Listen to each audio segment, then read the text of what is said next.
Shirley Carrington coming from Florida. Today we're going to talk about a book I read a while back called Finding Your North Star by Beck. And what this book was really talking about was the essential self versus your social self. For instance, your essential self will be your passion.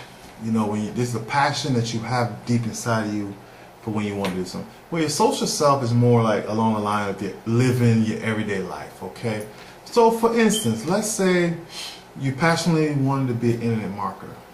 Your social self will help you work through getting out the information you need, seeking the knowledge or skills you need to be successful, okay? But the problem comes when the social self and the essential self are not in alignment, okay? And this can happen in instances where, you know, you're in a job or you're in a position where you're not happy where you are at, but yet you stay in that position, okay? So your social self is going to go through the motions and be there at the job and do everything you're supposed to do, where your essential self is going to be sabotaging because the passion that you have is not at that job. So what do? You continue going through the motions, going to this job or going to doing this, whatever it is. It could be a job, it could be anything that you're doing that you really don't want to do. Okay. Now you're gonna get the bliss you're gonna receive is when your essential self and your social self merge together and are in alignment.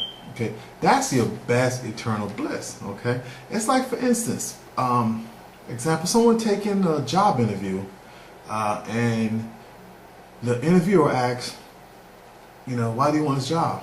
And you look at the interview and say, I really don't want this job.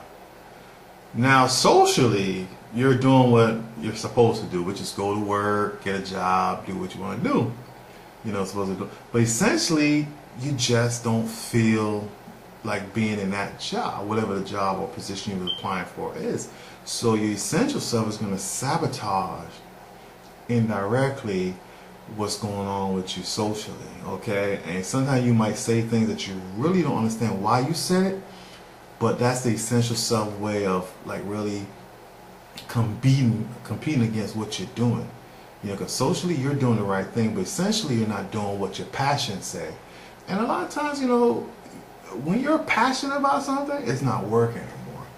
It's just a feeling that you have, and you have no problem going to do it. Now if you're in a position where you just can't get out of bed, it's time to really look for a different opportunity, it could be anything you love to do. Just find the passion.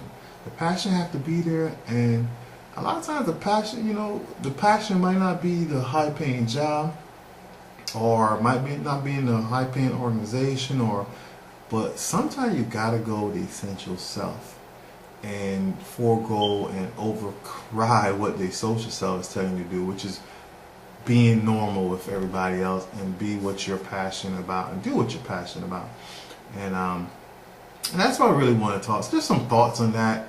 I'm going to talk a little bit after this, maybe in my next video, really about the different people, or how should we say, bodies that really talk to you and try to get you not to go with your essential self.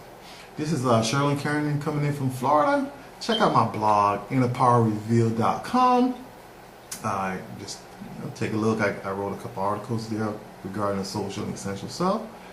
And have a great day, evening, night, wherever you are in the world. Thank you.